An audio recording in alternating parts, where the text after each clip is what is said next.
On a eu nos hauts, nos bas, nos chamailleries, nos disputes comme dans toutes les familles, mais jamais je n'ai souhaité qu'il termine ainsi. Ça, c'est...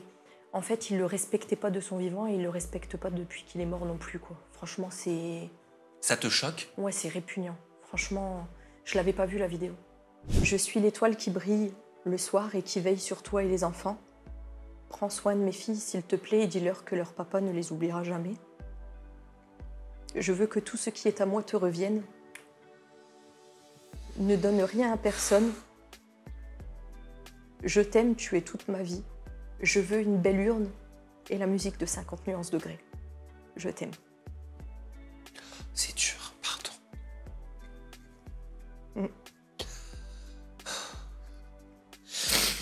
Oh, je suis pas censé pleurer en plus. C'est moi, je dois t'accompagner. Ah non, attends, pardon.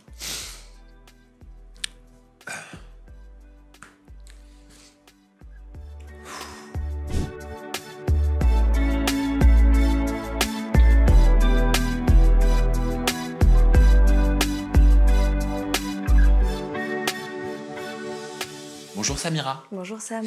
Samira, tu es la sœur du célèbre et défunt TikToker Mehdi Saucisson. Mehdi nous a quittés en juillet dernier, à l'âge de 32 ans, après avoir mis fin à ses jours dans la nuit du 18 au 19 juillet 2025, à cause du harcèlement qu'il subissait sur les réseaux sociaux. Aujourd'hui, tu as décidé de prendre la parole pour établir la vérité suite à la disparition de ton frère. Et je constate un petit tatouage. Oui. Où il y a marqué Mehdi Oui. sur ta main. Il Oui. est récent?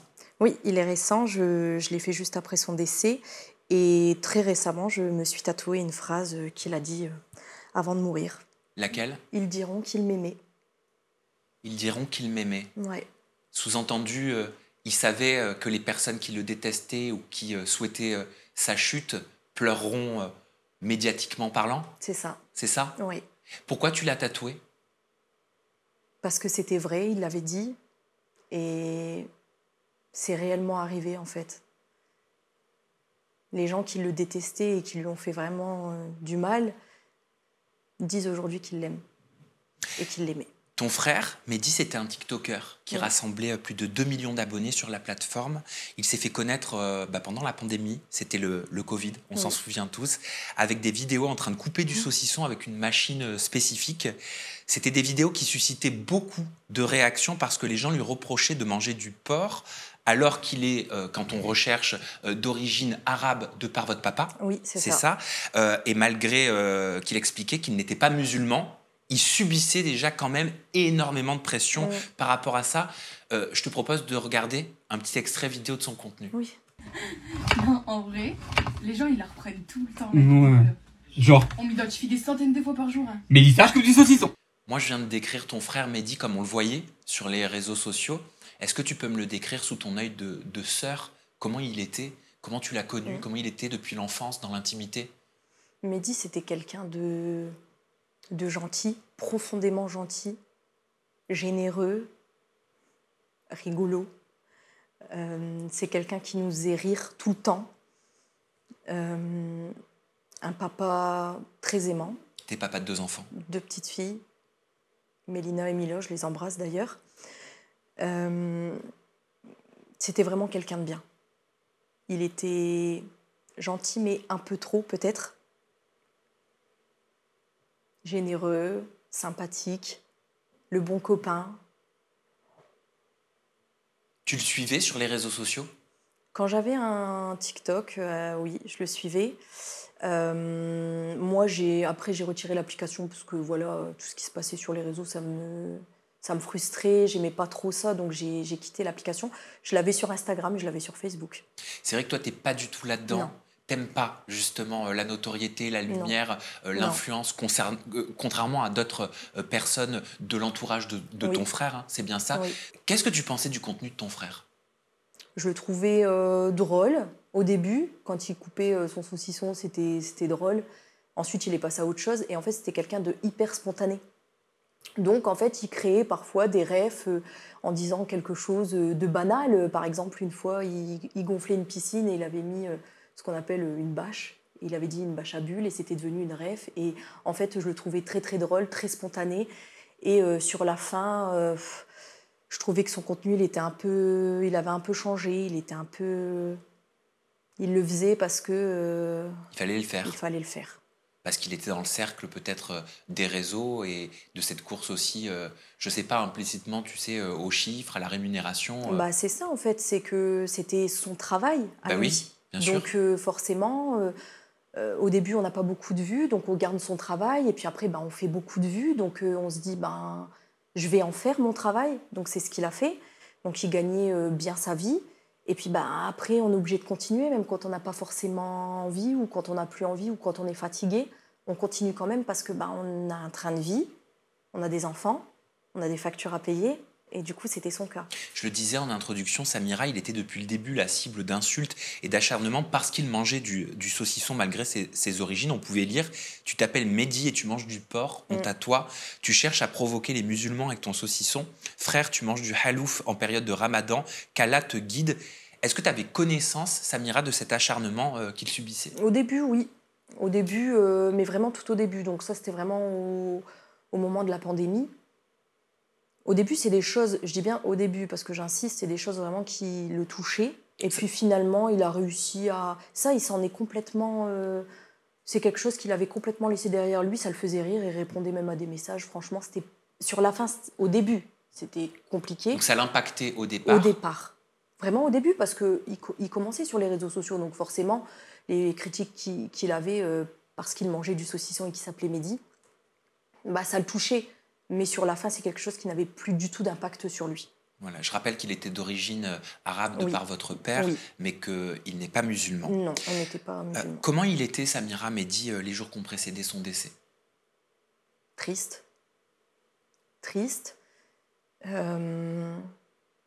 Sans espoir.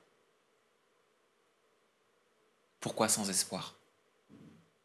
Aujourd'hui, ça va faire 2 mois, du coup j'ai un peu plus de recul, on va dire, sur la situation. Et en fait, quand je relis nos conversations, je me rends compte qu'il pensait que rien n'allait s'arranger, que le harcèlement qu'il subissait sur Internet et en privé, il pensait que ça allait jamais s'arrêter. Et je pense qu'il s'est dit que sa seule solution, c'était de ne plus vivre. Il s'est dit... j'ai plus de solution, j'ai plus l'envie, Il souffrait énormément à la fin. Vraiment, il souffrait terriblement. On va regarder une photo de ton frère, une photo qu'il a postée quelques jours avant de mettre fin à sa vie, une photo sur laquelle il a un sourire, avec pour légende un sourire qui cache beaucoup de choses. Ouais. Il cache quoi, ce sourire, toi qui connais ton frère, Mehdi? Ce sourire, il cache de la tristesse, de la peur, de l'angoisse et le trou noir. Tu penses qu'à ce moment-là, au moment où il poste cette photo, il savait qu'il allait mettre fin à sa vie? Aujourd'hui, oui. Je Oui. pense que oui. Sur le moment, je ne l'ai pas vu comme ça. Sur le moment, je me suis dit... Je t'avoue que cette photo, je ne l'ai pas vue tout de suite. Ouais. Parce que je travaille, je l'ai vue quelques jours plus tard. Et puis, quand j'ai relu la phrase, après qu'il a décidé de partir, je me suis dit, en fait, il disait au revoir. Il commençait à dire au revoir. Ça doit être dur pour toi aussi en tant que sœur de te dire mais comment j'ai pu ne pas voir tout ça? C'est humain, on se le dit. Ouais. On a ce genre de réflexion dans une situation comme celle-là. On se dit mais en fait j'avais certains éléments sous les yeux. Pourquoi je ne l'ai pas vu? Est-ce que tu es passé par cette étape-là? Oui, j'y passe encore parfois. Je réfléchis et je me dis est-ce que j'aurais pas pu faire mieux que ce que j'ai fait? Pourtant, on se parlait tout le temps. En fait, il n'avait plus que moi et Juliette, son amie. Du coup, on lui parlait tout le temps. On essayait de lui trouver des solutions. On lui disait « T'inquiète pas, ça va aller ». Juliette, elle lui avait pris rendez-vous pour un psychologue, moi aussi. Donc, il avait rendez-vous et il disait qu'il en avait besoin. Il se confiait à sa meilleure amie, Juliette, qu'on voyait sur ses contenus? Beaucoup. Il se confiait à toi? Oui, à nous deux. En fait, nous, on savait tout. Donc elle avait... en fait, Juliette, c'est quelqu'un qui a le même métier que lui. Donc, Elle est influenceuse. voilà, elle est influenceuse. Et en fait, il y a des choses qu'elle comprenait peut-être plus que moi, puisque je ne suis pas du même milieu. Donc forcément, parfois, je lui disais, ben, cette situation, elle ne vaut pas la peine que tu te mettes dans un état pareil. Mais Juliette, elle comprenait pourquoi il se mettait dans un état pareil. Quel type de situation, par exemple? Par exemple, quand il avait un mauvais commentaire. Par exemple, on faisait allusion à notre famille, par exemple, avec qui on n'était plus du tout en contact. Bah, moi, je lui disais, laisse tomber, c'est pas grave, toi et moi, on sait. Mais lui, ça le touchait beaucoup plus que ça, puisque, en fait, comme il subissait, il avait des vidéos visées, etc. Oui, on va en parler dans quelques instants. Voilà, Un compte en particulier oui, qui détournait de nombreuses vidéos de ton frère c'est ça. pour le faire passer pour un jeune homme qui Oui. maltraitait les animaux, qui remettait en cause même son orientation, Ah son oui. rôle de Oui. père. Oui. C'est ça, hein?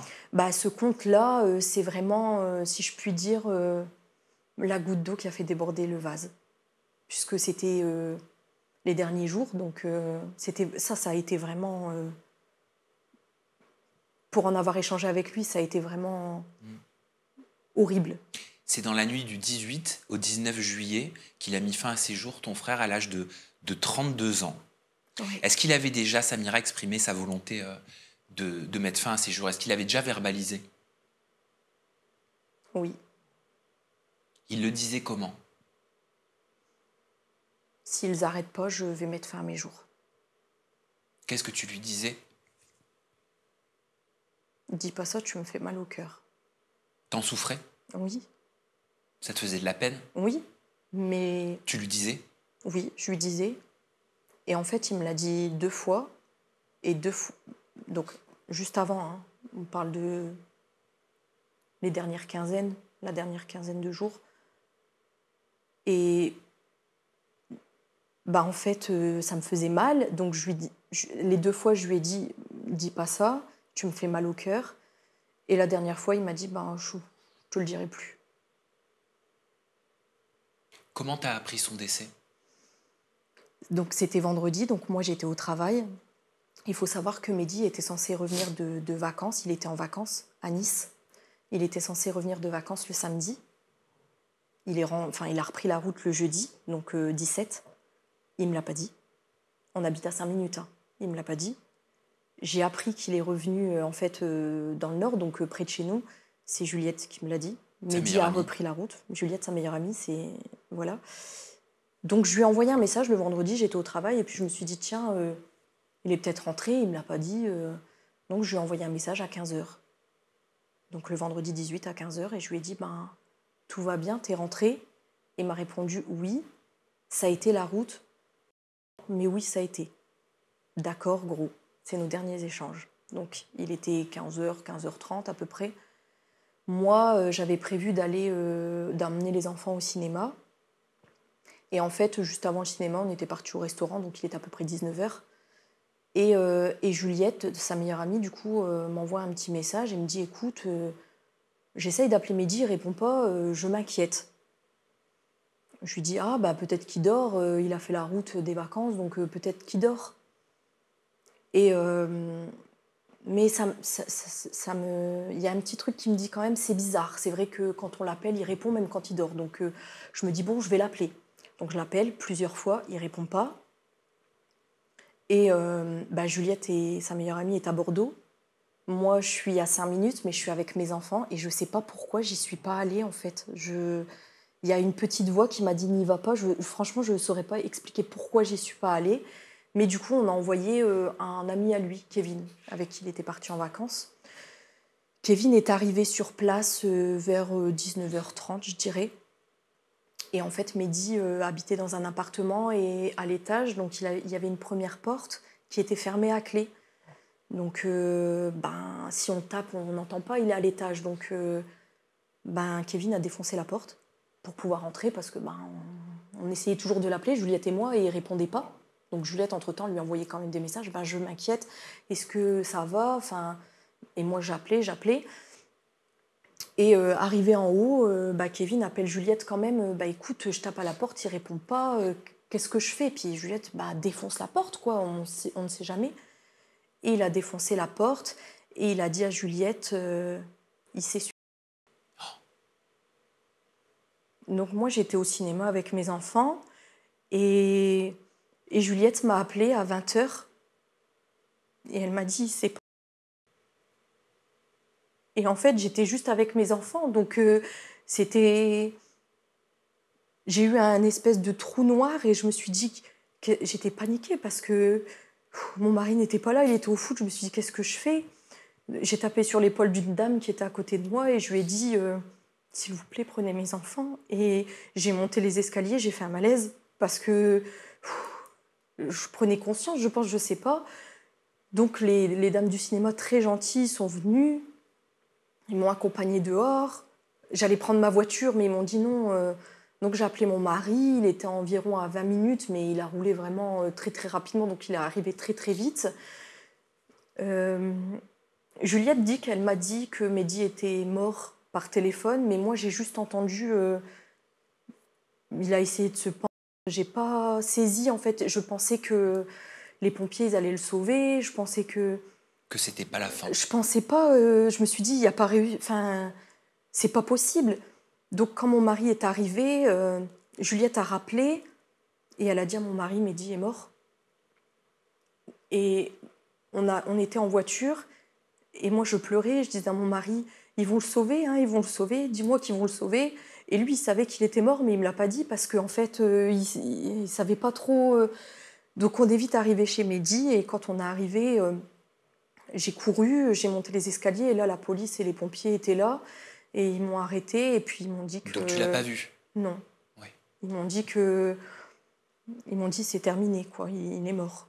Donc j'ai attendu en bas de chez lui longtemps, très longtemps, parce que on déclare pas une personne décédée si un médecin ne se déplace pas.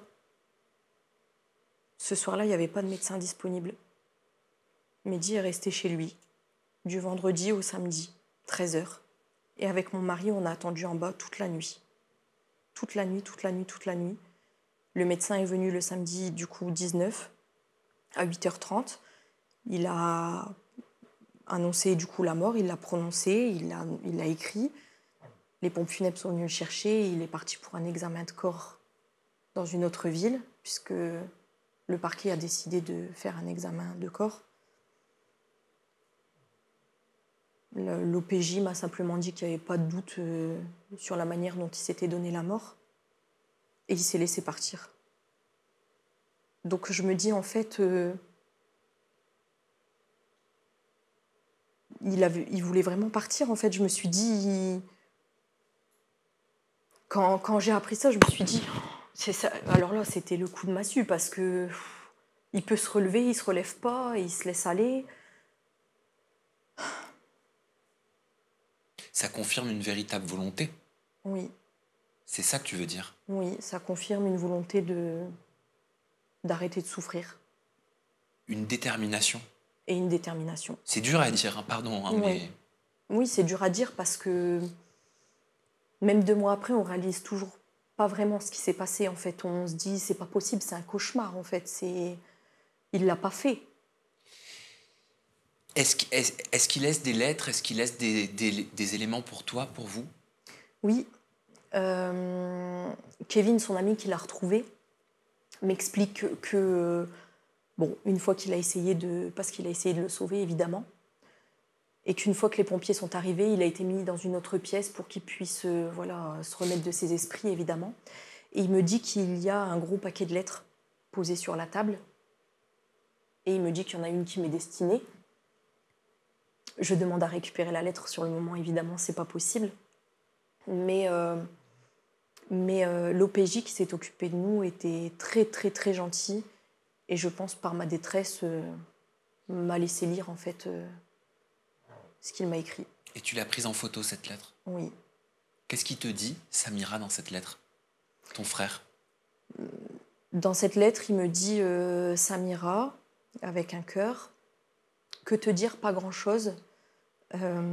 Si ce n'est merci de ne m'avoir jamais lâché, malgré les tentatives de Ramous. Je suis l'étoile qui brille le soir et qui veille sur toi et les enfants. Prends soin de mes filles, s'il te plaît, et dis-leur que leur papa ne les oubliera jamais. Je veux que tout ce qui est à moi te revienne. Ne donne rien à personne. Je t'aime, tu es toute ma vie. Je veux une belle urne et la musique de 50 nuances degrés. Je t'aime. C'est dur, pardon.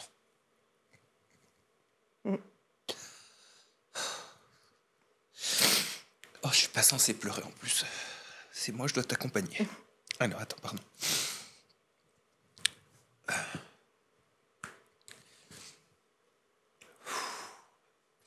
Tu la connais par cœur? Oui, parce que quand je l'ai lu, je pleurais toutes les larmes de mon corps, vraiment, vraiment. Et aujourd'hui, en fait, je me dis, il m'a fait un cadeau, quelque part. Et en fait, il m'a laissé des mots. Et ces mots-là, c'est... J'ai beaucoup de chance qu'il m'ait laissé ça. Et en fait, ça prouve l'amour qu'il avait pour moi. Pardon.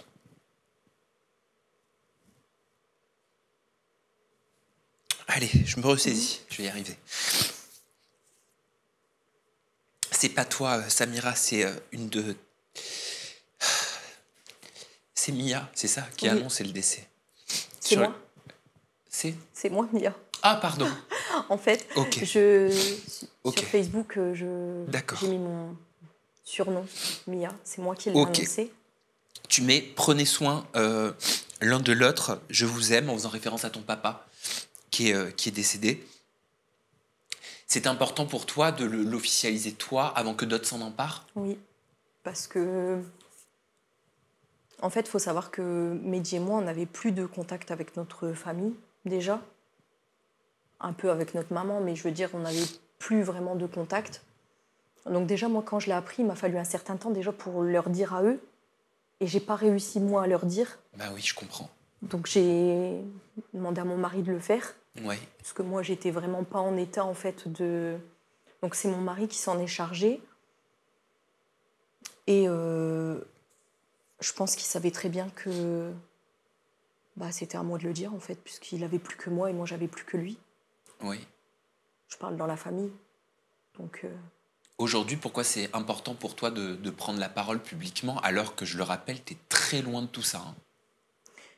Parce qu'en fait, on entend beaucoup de choses sur les réseaux sociaux. Moi, j'ai pas de réseau, mais en fait, je me protège de tout ça. Mais j'ai des proches, notamment Juliette, la meilleure amie de Mehdi, qui me tient quand même un peu informée de tout ce qui se dit, parce que ça reste Oui. quand même important. J'ai quand même été beaucoup sollicitée au départ, quand il est décédé, et j'ai pas trouvé... la personne à qui en parler. Donc, Par qui t'as été sollicitée? j'ai été sollicitée par BFM TV, Ah. par France 3, par Magali Berda aussi. Et c'est pas toi qui m'as contactée, c'est moi qui t'ai contactée pendant que tu étais en vacances. Oui. Et c'était la veille de la Marche Blanche. Je me suis dit, tiens, c'est la personne... je pense, la mieux placée pour écouter mon histoire et la parole de Mehdi, parce qu'aujourd'hui, c'est pas... Je raconte un peu moi comment j'ai vécu les choses, mais c'est plus aussi lui, puisqu'il me parlait énormément, donc c'est plus lui, voilà, je parle à travers lui, en fait. Mais voilà, je voulais vraiment venir ici pour pouvoir m'exprimer, et c'est très important parce qu'on entend plein de choses, et surtout, ce qu'on entend, il n'y a que 10% de réalité. Bah, tu vas pouvoir tout nous expliquer tout au long de cette interview, Samira.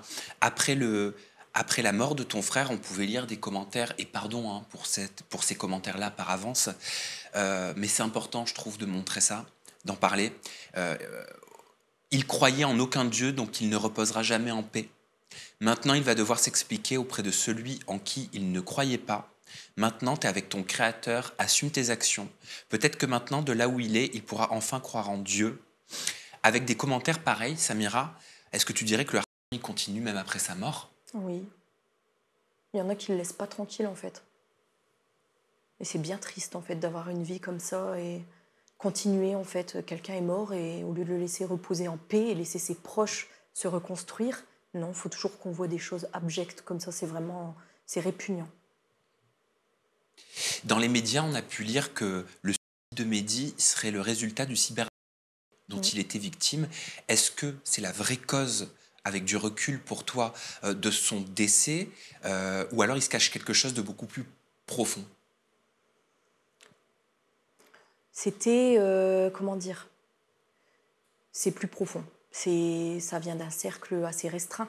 Donc c'était, oui, on voyait ça sur les réseaux sociaux, mais ça venait de gens qu'on aimait un peu, et d'une autre personne qui, une pièce rapportée, on va dire. Mais c'est les internautes, hein, c'est les utilisateurs des réseaux sociaux qui, très rapidement, après l'information du décès de ton frère, ont tenu responsable un autre influenceur qui s'appelle Ramous, qui à ce moment-là était le conjoint de ta sœur, de votre sœur, Mélissa, donc c'était son beau-frère, quelque part, Oui. à Mehdi. Pourquoi les internautes remettent une forme de responsabilité du suicide de ton frère sur Ramous? Bah parce que comme nous, ils ont vu les vidéos. Les nombreuses vidéos, les nombreux lives à charge contre Mehdi, donc ce n'est qu'un constat. Quel type de propos? Quel type de vidéo? Des propos diffamatoires, des choses... Enfin, franchement, j'ai du mal à trouver un exemple concret, en fait, parce qu'il y a tellement... Enfin, ils ont tellement dit de choses. C'est vrai que là, j'ai du mal à... En fait, je repense à tout ça et ça me... C'est très dur. C'était quotidien? Quotidien. Et c'était autant dans le privé que sur Internet. Il te le disait, ça, ton frère? Oui. Est-ce que dans les lettres, il le verbalise? Oui. Je peux te demander qu'est-ce qu'il dit dans ces lettres? Il dit, il met en cause cette personne. Ramous? Oui. Il l'écrit? Oui. Mais quand bien même j'avais pas lu les lettres, Il dit quoi le concernant dans les lettres? il l'accuse, De quoi? qu'il l'a poussé à bout, En fait, c'est une longue lettre où il explique tout ce qu'il a vécu pendant 3 ans. Parce que ça fait 3 ans que cette personne est dans la vie de notre famille. Et il explique pendant 3 ans tout ce qu'il a vécu. Que ce soit lui, moi, sa meilleure amie. Pardon hein, pour la demande de précision, mais est-ce qu'à un moment donné, dans ces lettres, ton frère, il parle d'une forme de responsabilité de Ramous Oui. concernant ce passage à l'acte ou pas? Alors, j'ai pas lu l'intégralité des lettres, donc je peux pas te dire ce qu'il y a entièrement dans les lettres. Par contre, je peux dire ce qu'on m'a dit lorsque j'ai été entendue. Qu'est-ce qu'on t'a dit? Qu'il le mettait en cause clairement dans sa prise de décision de quitter ce monde.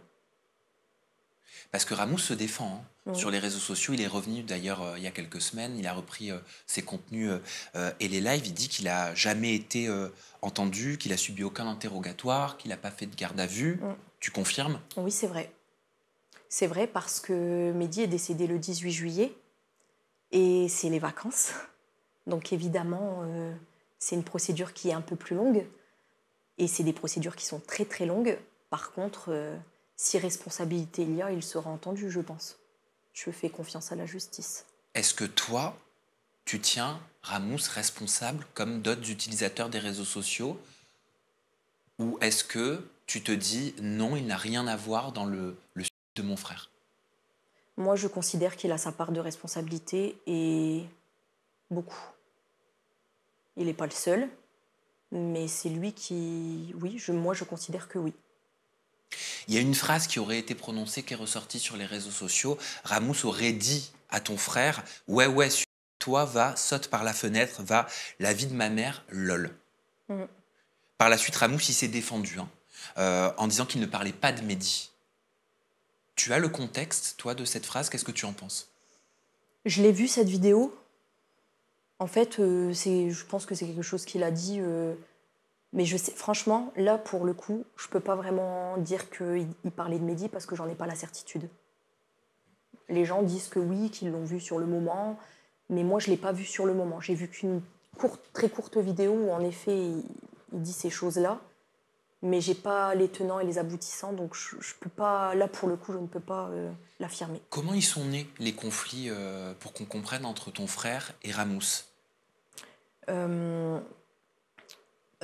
Ils se sont rencontrés quand on a perdu notre papa en 2021 à peu près, hein, fin 2021. Donc nous on a perdu notre père en avril, donc fin 2021. C'est quelqu'un qui s'est montré au départ bienveillant avec Mehdi, enfin c'est ce qu'on pensait, hein.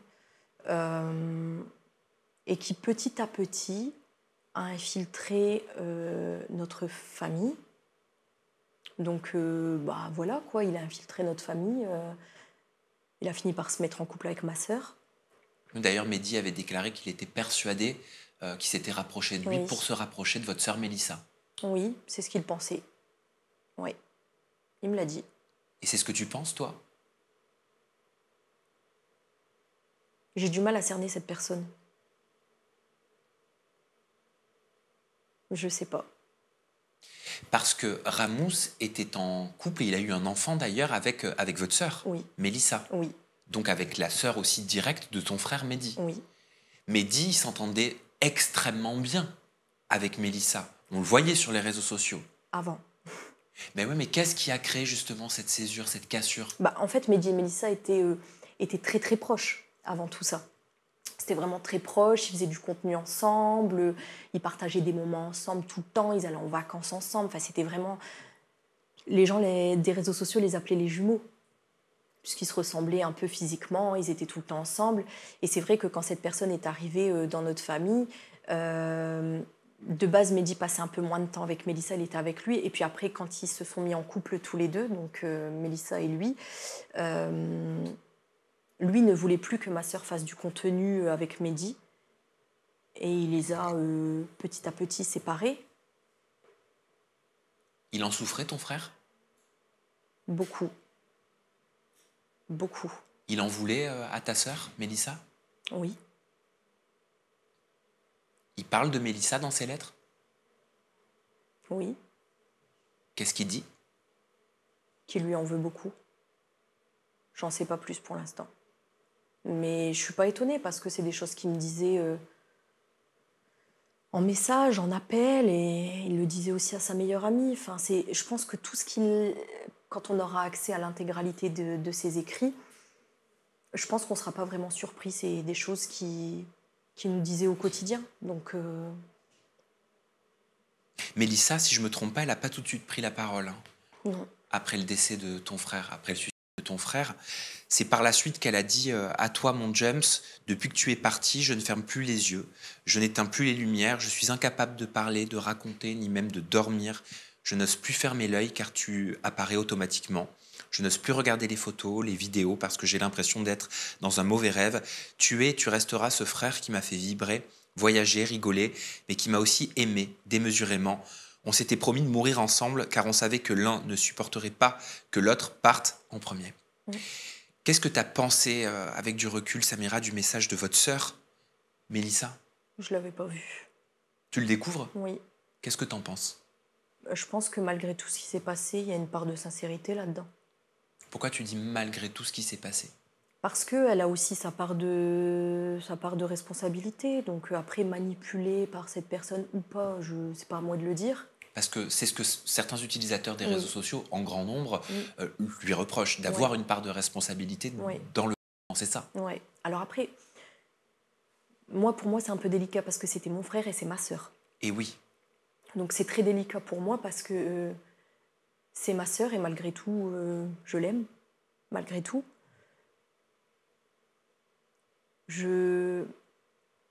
Moi, je la connaissais avant qu'elle soit avec cette personne. Aujourd'hui, je la connais plus, mais je la connaissais avant. depuis, ils se sont séparés, hein, c'est Ouais. ça?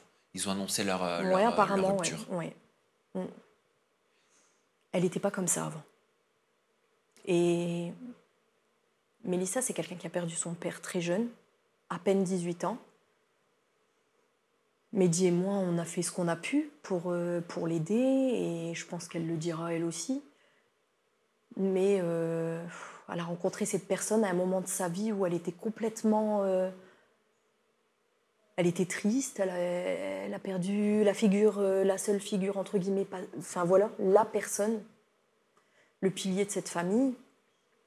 Et quand elle l'a rencontré, elle a complètement changé.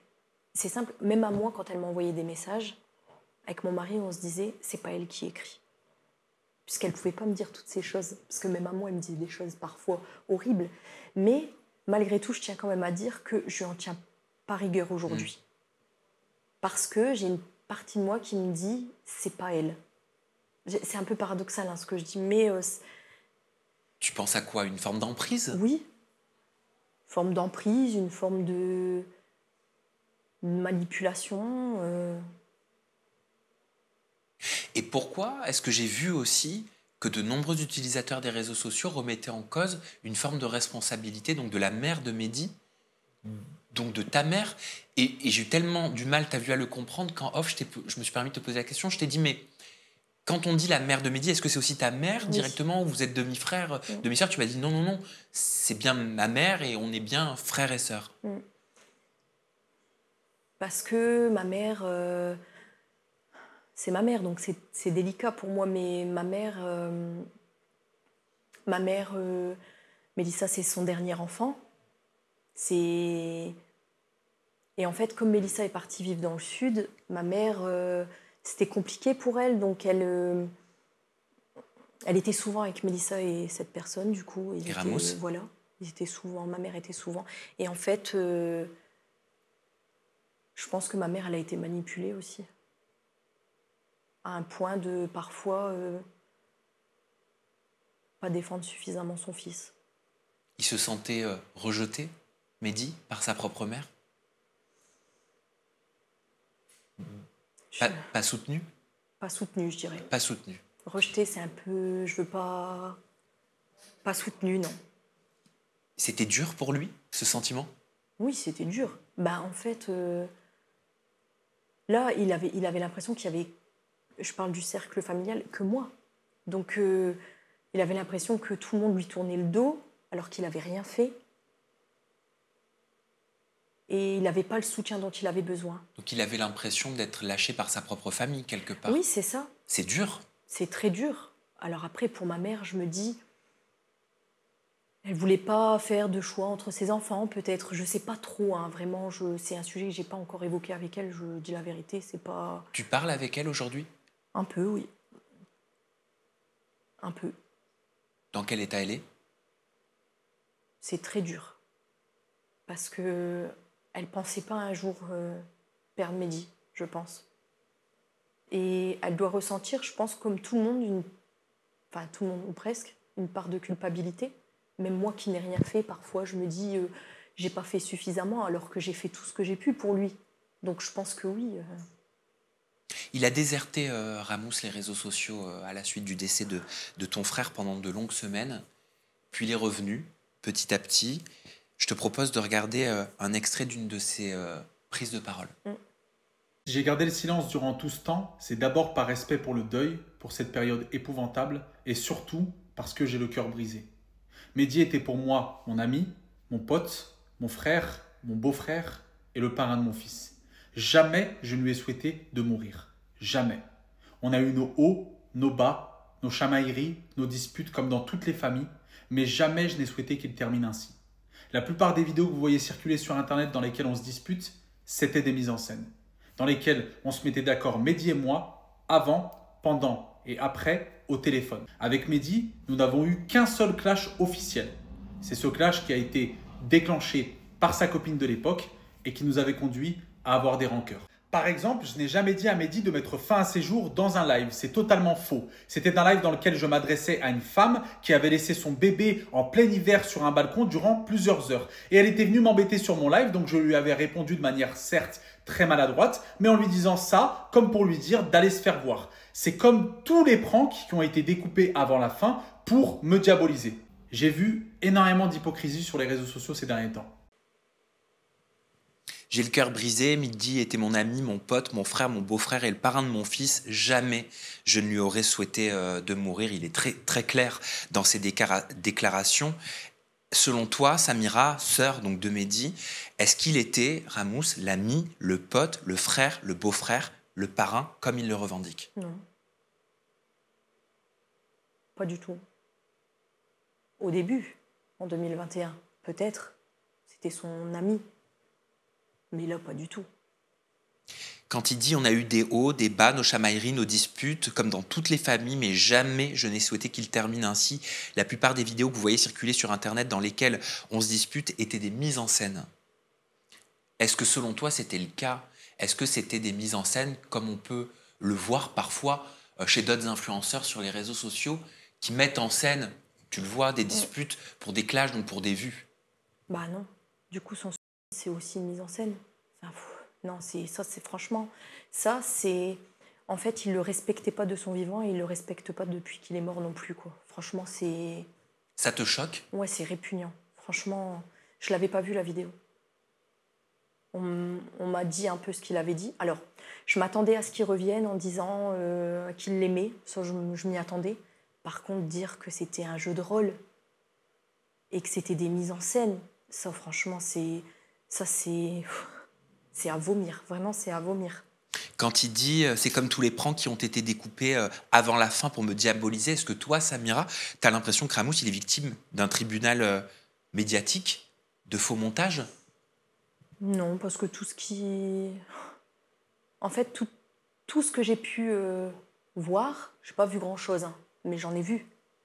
Parce qu'on me les a montrés. C'est des choses qu'il a dites. C'est pas coupé, c'est pas monté.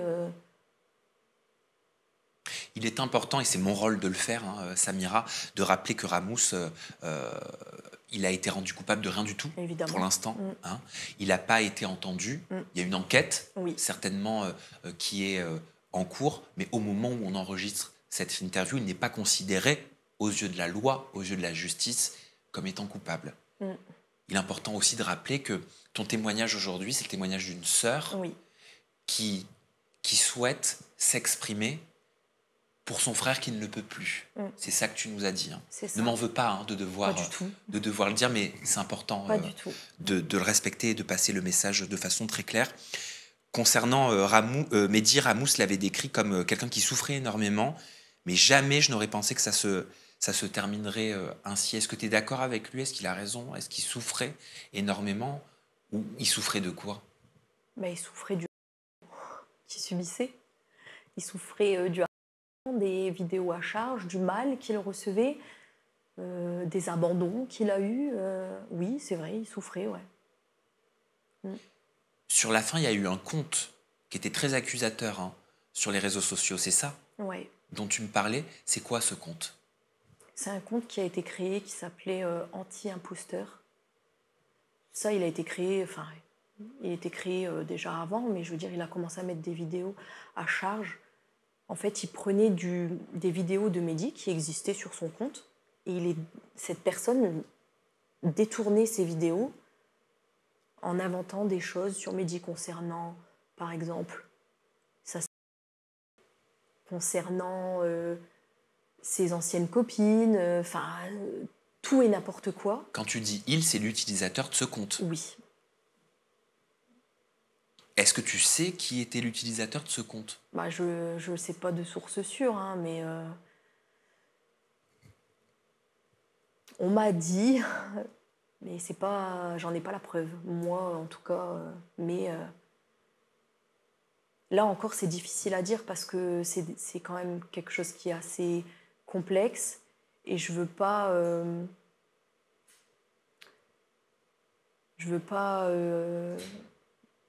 avoir de soucis, mais au fond de moi, je sais qui a fait ça. Et les gens le savent. T'es convaincu, toi, de qui se cache derrière ce compte? Oui. Qui s'appelait Dénoncer? Anti-imposteur. Anti-imposteur, c'est ça. Ouais. Parce que c'était des informations très privées sur ton frère. C'est ça. Dénigrantes, embarrassantes, gênantes, diffamantes peut-être, aussi, selon tes dires. Donc, est-ce que tu sous-entends que c'était forcément quelqu'un de proche ou qui avait accès à quelqu'un de proche? Oui, forcément. En fait, c'est quelqu'un qui avait des informations, mais qui les détournait et qui disait autre chose. Cette personne s'en servait pour dire autre chose. Donc c'est forcément quelqu'un qui connaissait Mehdi. Donc trouver l'origine ou l'utilisateur qui se cachait derrière ce compte masqué, hein, on va le dire, lâche, quelque part, ça serait peut-être un élément de responsabilité Oui. dans le cadre de l'enquête. Oui. C'est des informations que moi j'ai données à la police. Donc j'ai confiance à la justice et je pense qu'ils retrouveront. Ce compte, il faisait souffrir ton frère? Oui, beaucoup. Bah, en fait, c'était vraiment les 2 dernières semaines. Là, en plus, il était en vacances, le pauvre. Il n'a pas profité de ses vacances, en fait. Bah oui, ils savent quand ils frappent. Hein. Il n'a pas profité de ses vacances. En fait, il nous a dit à Juliette, sa meilleure amie, et à moi qui partait en vacances, que ça allait lui faire du bien, que ça allait lui donner une nouvelle énergie. Et en fait, ça a été tout le contraire, puisque je ne l'ai même pas revu après ses vacances. Ce compte-là a commencé à mettre des vidéos, je dirais 10 jours, une semaine avant le décès. Tu penses que c'était fait exprès de choisir le moment de ses vacances? Oui, pour lui pourrir ses vacances, clairement, oui, je pense, ouais. Donc c'était prémédité? Ouais, je pense. Après, ça n'engage que moi. Mais moi, je pense. Il y a Amandine Pélissard qui a pris la parole, tu l'as sans doute vu. Elle a notamment affirmé que Ramous était responsable du décès de Mehdi. Donc selon Amandine Pélissard, bien évidemment, et pas selon la loi ni selon la justice, elle dit « Il y a 15 pages sur ta gueule avant qu'il se donne fin à ses jours et tu parles de chamaillerie, que c'est de la mise en scène, mais tu as pété les plombs. Il y a un live, il y a longtemps, où tu as fait une cagnotte pour qu'il s'achète une corde. » C'est une métaphore? Je sais pas. Je l'ai vu, cette story d'Amandine. Mais ça, je ne sais pas du tout, par contre. Si c'est une métaphore ou si c'est vrai, je ne sais pas.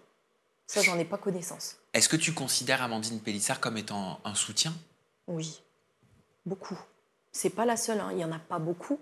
Alors, c'est pas bien de dire ça, il y a beaucoup, la communauté de Mehdi est là, mais des personnes publiques comme ça, il y en a pas énormément qui ont pris comme ça la défense de Mehdi, qui ont partagé la pétition en plus qui a été faite. Amandine est l'une des personnes qui l'a fait et je le remercie. T'as pu parler avec elle? Pas vraiment, je l'ai remerciée en privé de partager notamment la pétition qui a été faite. Il y a de nombreux influenceurs qui ont pris la parole, qui ont été très touchés, très émus par le départ de ton frère. J'aimerais te faire réagir à ça. On va regarder dans un premier temps un extrait vidéo de Benoît Chevalier, un influenceur qui a des millions d'abonnés sur la plateforme TikTok. Regarde. J'ai appris ce matin le décès de Mehdi. J'arrive pas à y croire. Benoît, dédicace à Benoît Chevalier.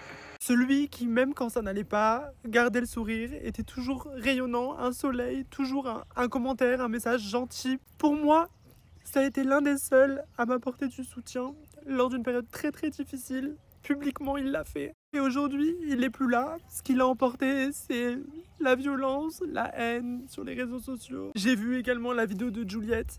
Et je vois aussi les commentaires, les personnes qui disent que c'est faux et qu'on dit pas ça pour le buzz. Croyez-moi que je pense que tout le monde aurait souhaité que ce soit faux. Mais la vraie vérité, je pense qu'elle éclatera un jour. Et je l'espère. Tu avais vu? Oui. C'est un soutien qui te touche? Oui, beaucoup, parce que Benoît, c'est une personne que Mehdi appréciait. Mehdi l'avait sollicité il y a quelques années pour faire un petit message à mon petit garçon pour son anniversaire. Il l'avait fait. Et Mehdi l'avait soutenu quand il avait eu sa période compliquée. Donc oui, ça m'a beaucoup touchée. Amélie Netten aussi, elle a pris la parole. Elle a dit « J'ai appris le décès de Mehdi, ça me fait vraiment de la peine parce que c'est un garçon que j'aimais beaucoup et franchement, ça me choque. On s'envoyait de temps en temps des messages. J'espère que de là où il est maintenant, il repose en paix, mon Dieu. » Mais il y a aussi d'autres influenceurs qui ont été pointés du doigt et visés comme étant des détracteurs de ton frère. Je pense à la Luli Family, composée de Greg et Lucille. Par la suite, ils ont pris la parole en disant qu'ils avaient reçu des mauvaises informations, qu'ils avaient été mal informés, qu'on leur aurait menti. Est-ce que tu crois en cette justification? Est-ce que tu comprends? Moi, je ne suis pas quelqu'un qui se fait manipuler facilement. Donc moi, si demain tu me dis que le ciel est bleu, si je vois pas qu'il est bleu, j'y crois pas. Maintenant, ils se sont excusés, donc bon... Peut-être. Il y a des gens qui sont plus naïfs que d'autres. Je salue en tout cas parce qu'il n'y en a pas beaucoup qui se sont excusés, donc je prends en considération. T'aurais attendu plus d'excuses? Venant de ces personnes? Ou d'autres? Oui. De qui t'aurais aimé avoir des excuses? Ma sœur Mélissa a commencé un peu, elle, à assumer, entre guillemets, les conséquences de ses actes. Donc je salue, je tiens quand même à le dire. C'est trop tard, mais au moins elle le fait. Mais d'autres personnes de ma famille, par exemple, se sont pas excusées. Après,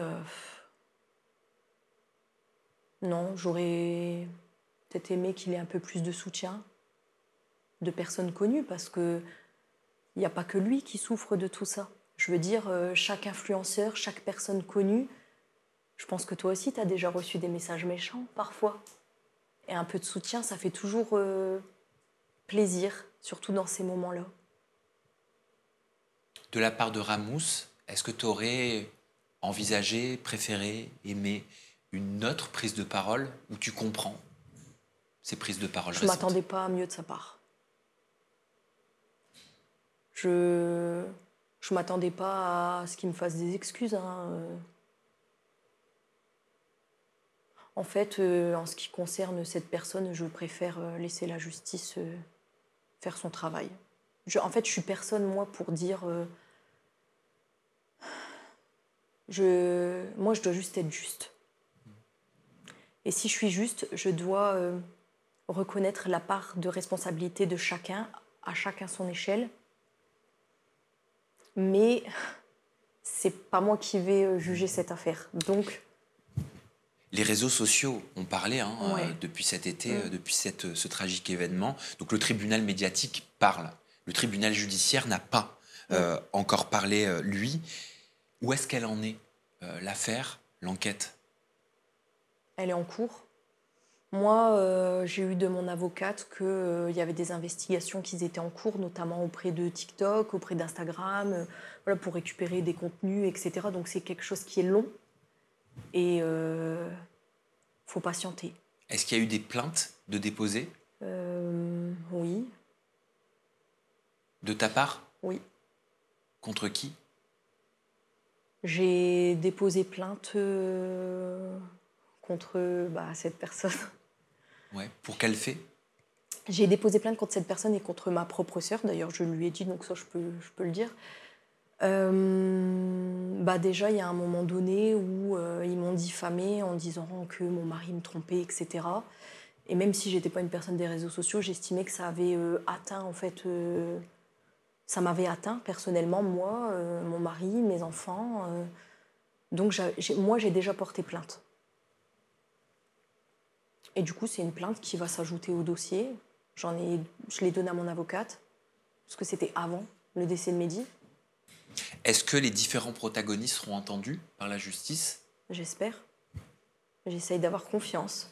Je patiente. Je sais que c'est des choses qui sont très très longues, mais j'attends. Qu'est-ce que tu aimerais, concrètement? Qu'est-ce que tu aimerais avec Juliette, sa meilleure amie? Ouais. Avec Juliette, ce qu'on aimerait, c'est que mon frère puisse reposer en paix, ce qui veut dire le laisser tranquille. Arrêter de dire des choses fausses le concernant. Il n'y a pas de mise en scène, il n'y a pas de frère, ça n'existe pas. Nous, tout ce qu'on veut, c'est que la justice soit faite et que les personnes qui ont contribué à son mal-être soient punies. Voilà. Et qu'il puisse reposer tranquillement. Il ne sera pas là, Mehdi, pour parler, pour raconter si audience il y a. Est-ce que toi, tu seras présente? Est-ce que Juliette sera présente? Bien sûr. Ça peut durer des années et on sera présente. Bien sûr. Samira, comment tu souhaites conclure cette interview? Je te remercie de m'avoir reçue. Je ne sais pas si je peux me permettre, mais il y a une pétition qui est en cours actuellement, qui a été initiée par un jeune homme qui s'appelle Julian. Je la trouve très pertinente. C'est une pétition qui dénonce un peu ce que Mehdi a vécu, mais également les conséquences des réseaux sociaux, de TikTok, etc. Et c'est vraiment très important. C'est pour qu'une commission d'enquête puisse être ouverte. Voilà, il nous manque 30 000 signatures et j'espère qu'on pourra les obtenir.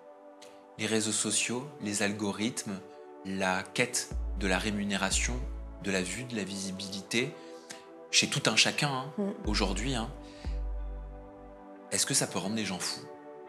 Ouais. Ouais, fou et méchant. Merci Samira.